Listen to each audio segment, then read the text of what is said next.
Hi guys, welcome to my video that I've been putting off for about a couple weeks, if not about maybe a month and a half now. This is my video of my thought on reboots.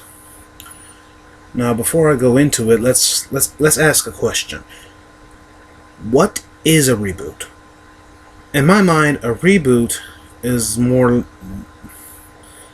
likely to be a restart or a rejuvenation to a story, to a franchise, be it a movie, a TV show, a book, or a video game, whatever. Now,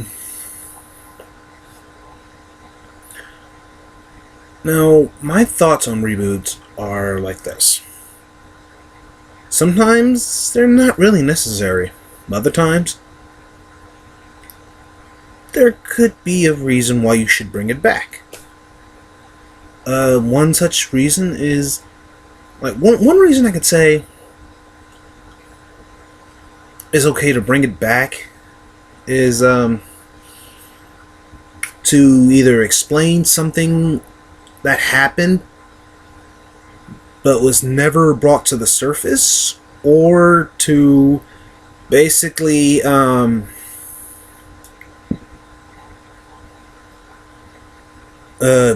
tell the same story from a different point of view. Case in point, Mortal Kombat for the PS3 and Xbox 360. This game here is actually a reboot of the entire series, because in it, it's a story. It's a game that basically combines all three storylines of the first three Mortal Kombat games. That's Mortal Kombat 1, Mortal Kombat 2, and Ultimate Mortal Kombat 3. Now, this game actually did the purpose of a reboot perfectly. Now, why? Very simple. There were holes in the story. Nobody knew exactly what happened. Because, think about it like this. Mortal Kombat 1, you couldn't really tell what the story of it was supposed to be. We had to wait till Mortal Kombat 2 to find out what it was. And what was the story of Mortal Kombat 2? Very simple. Liu Kang had won the first tournament. Scorpion killed Sub-Zero, but Shao Kahn wanted Earthrealm. The first tournament, the one that Liu Kang won, was actually supposed to be the 10th tournament, that if Shang Tsung had won that one for him, he would actually be allowed to invade Earthrealm. Now, in this game, we learn exactly how Liu Kang won the tournament, how Sub-Zero died, but it also brought to light answers to some of the endings from the first game. Case in point, Scorpion. His ending basically said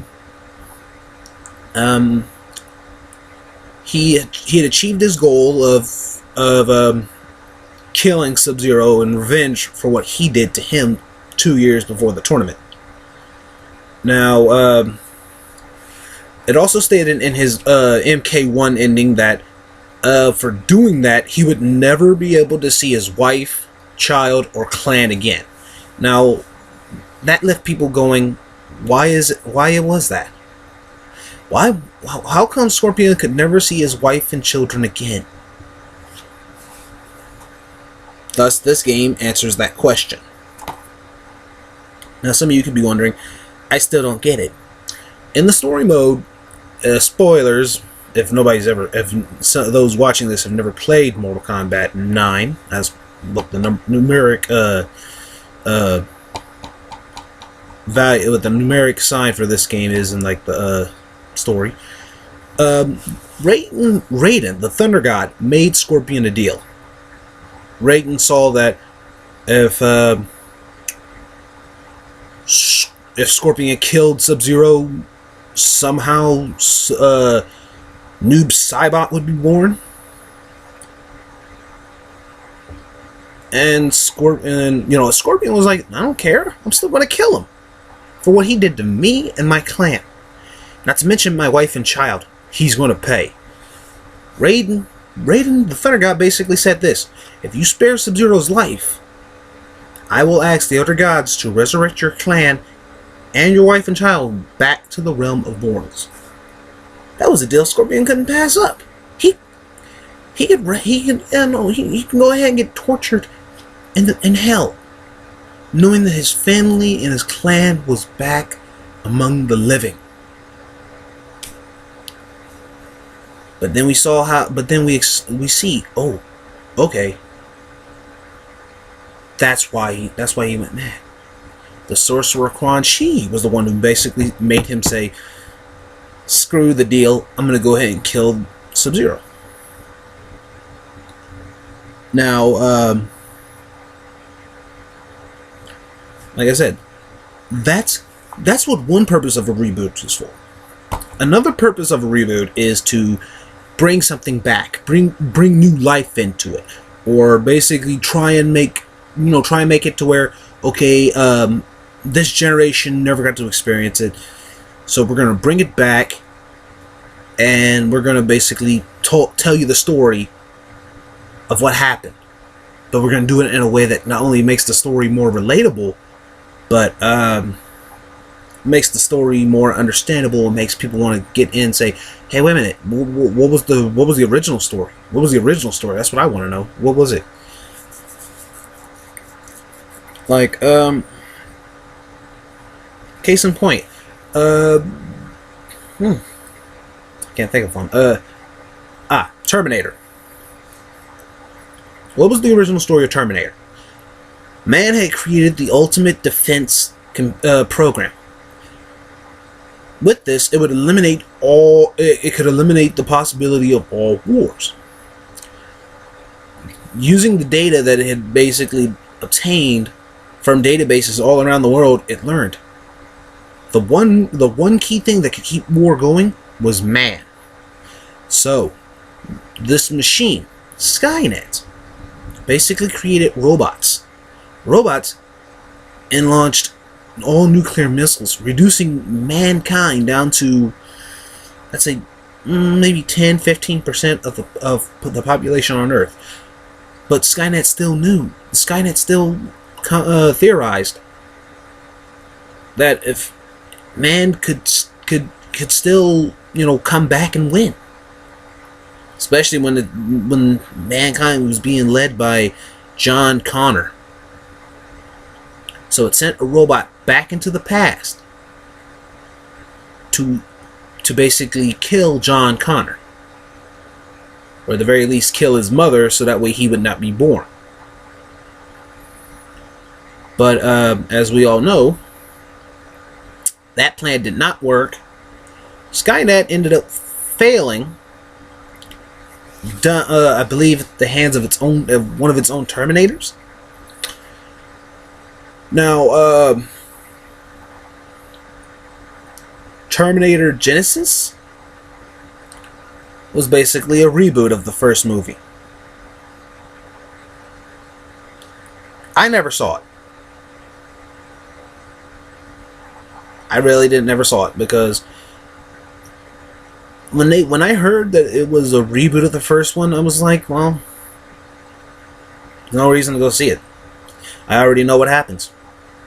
Man creates Skynet. Skynet tries to nuke all men into nothingness, but then it learns, hey, if John Connor still lives, it's going to be destroyed sooner or later. Skynet will be destroyed sooner or later if John Connor does not die.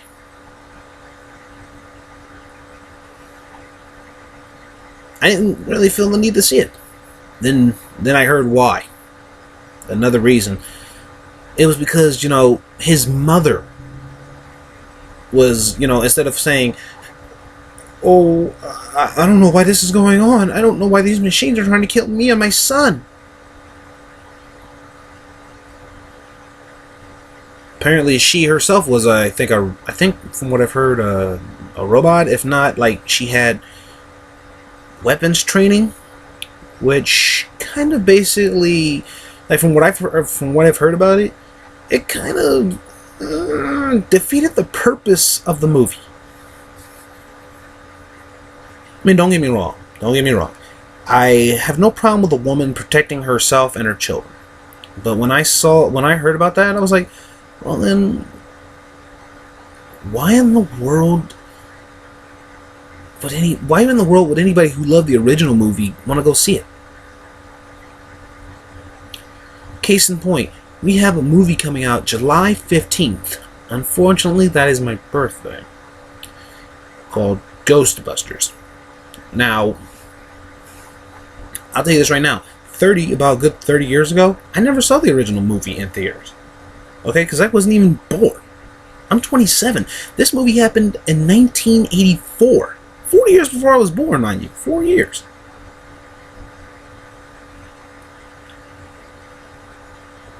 But when I was about, I would say, 7, maybe 8 years old, my brother had a VHS copy of it, and we watched it. And yeah, it was great. I loved it. I mean, I'll tell you this right now. Every time I'm out with my friends, I try and find the original DVD. But, as you all know, there's a trailer of a reboot out there. Now, instead of it telling, because I mean, I've seen the trailer. I don't like it.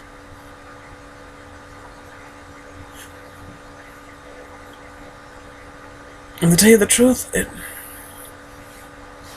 I just don't think we need it. Like, no, get rid of it.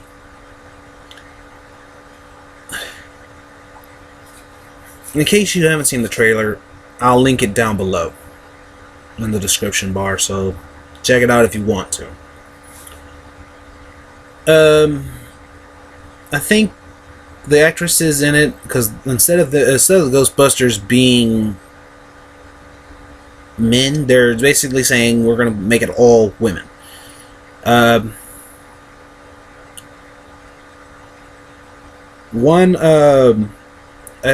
think one of the differences is, I think there's only like one difference is, like I said, all women. The actresses are Melissa McCarthy,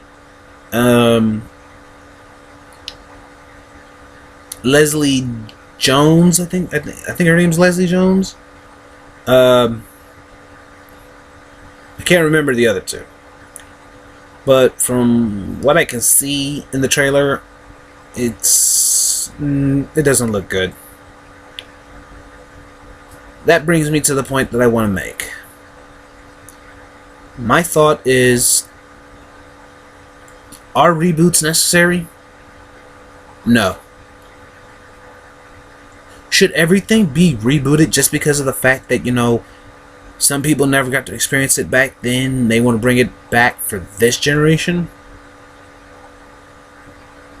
Depends on the material. And depending if there's some things in the material that were never thoroughly fleshed out in the first run through, that if you're going to reboot it, you at least tell that part of the story as well, then yeah. But if you're just going to basically take everything from Project A and basically say, yeah, we're only going to change this minuscule detail and this minuscule detail and this minuscule detail, and now it's going to be part Project B. If you're going to do that, don't do the reboot. Don't do a reboot. Alright? Because we already know the story. There's no need to basically say, yeah, this happened in the first story. No, it's going to happen again, mind you, but these guys won't be in it. It'll be these people.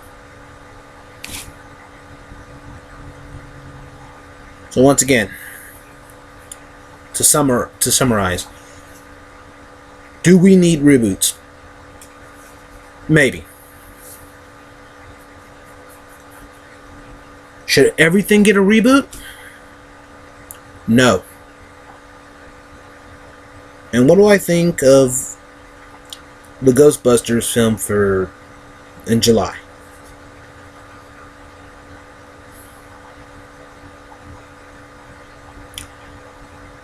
I want no part of it. It sucks so bad. I mean, think about it. If you look at rebooted movies, if you compare the amount of people who liked the original movies and rebooted movies, you can tell more often than not. I'm gonna say about 80 to 95% of the time, people want to stick with the originals more than go with the reboots. Especially if the reboot is just basically retell the exact same story, detail for detail for detail, and basically bring nothing new to the table.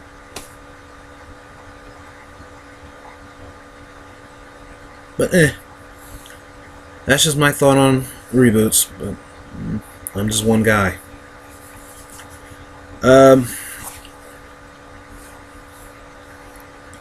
Like, comment, subscribe, share the video, and I'll see you guys later.